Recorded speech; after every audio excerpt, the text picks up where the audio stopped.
Tulalip1916 A Year in Review. In April, Tulalip's first newspaper publication was produced. The Tulalip Bulletin ran from April 1916 to 1919. It was published by Charles M. Buchanan, superintendent of the Tulalip boarding school. The Bulletin was a monthly publication that shared information to Indians that were overseen by the Tulalip Indian Agency.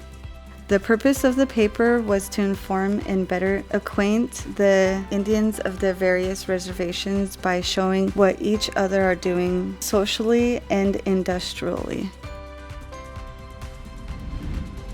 In April, the completion of a new bridge across a gulch leading to the reservation occurred. A celebration was held with guests from Seattle, Everett, Stanwood, and Arlington. The completion of the bridge propelled the push for the Birmingham-Marysville Road through the Tulalip Reservation. The new road would be 16 miles long, running across the reservation for 12 miles, and will shorten the distance between Everett and Birmingham by 18 miles.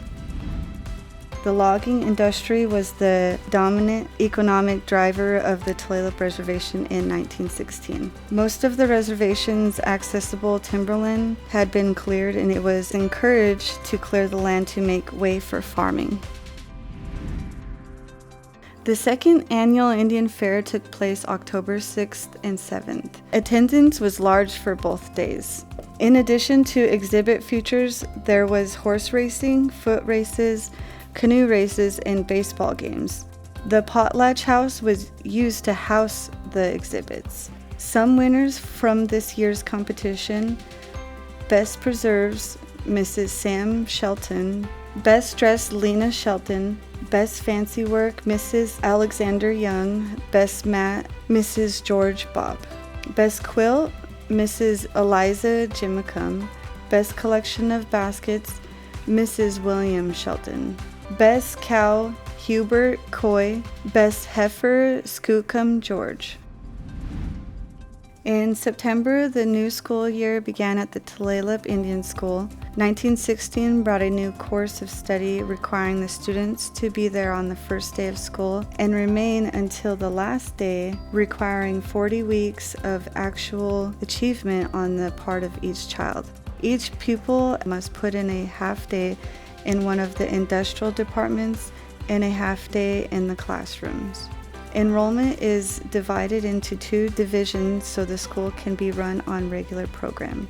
This was a typical schedule: 5:30 a.m. rising bell, reveille, 6 a.m. drill and setting up exercises, 6:30 a.m. breakfast, 7 a.m. care of rooms, 7:15 sick call, 7:30 morning industrial detail report for work, 8:30 classrooms open for morning academic detail, 11:30 industrial departments and classrooms closed, 12 noon dinner, 1 p.m. afternoon industrial details report for work, classrooms open for academic detail, 4 p.m. classrooms close, 5 p.m. industrial department close, 5:30 p.m. supper, 7:30 p.m. evening study period for grades 3, 4, 5, and 6. Small pupils retire, 8:30 p.m. evening study period closes, 8:45 p.m. large pupils retire, 9 p.m. lights out,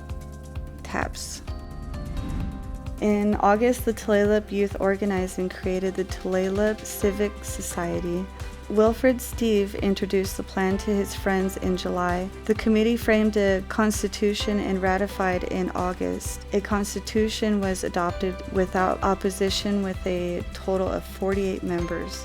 The election of officers took place with Robert Shelton being elected president, Lucinda Joe vice president, Wilfred Steve secretary, and George C. Jones treasurer. Born in 1916, Evelyn Marie Enoch, Raymond Freiberg Sr., Mary Jane Moses, Ada Smith, Charles Robert Sheldon, Elizabeth Shelton, Minerva Pumphrey, Leo Charles, Laura Ella Tom, William Bagley Jr., Jack Rowland George. According to the 1916 Tulalip census, there were 437 Indians living on the Tulalip Reservation.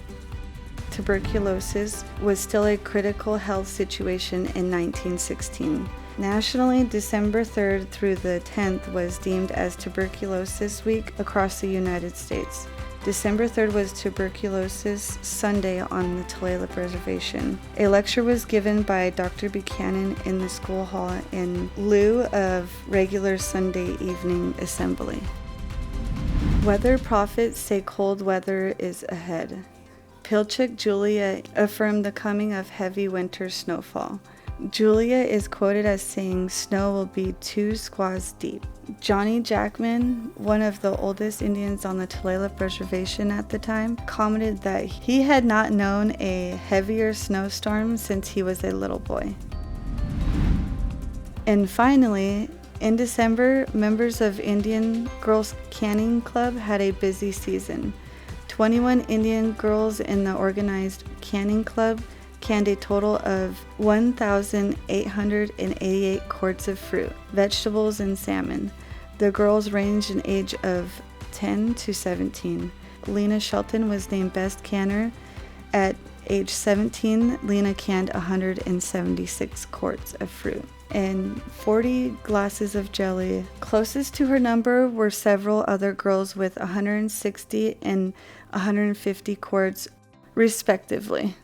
And that was Tulalip 1916, A Year in Review.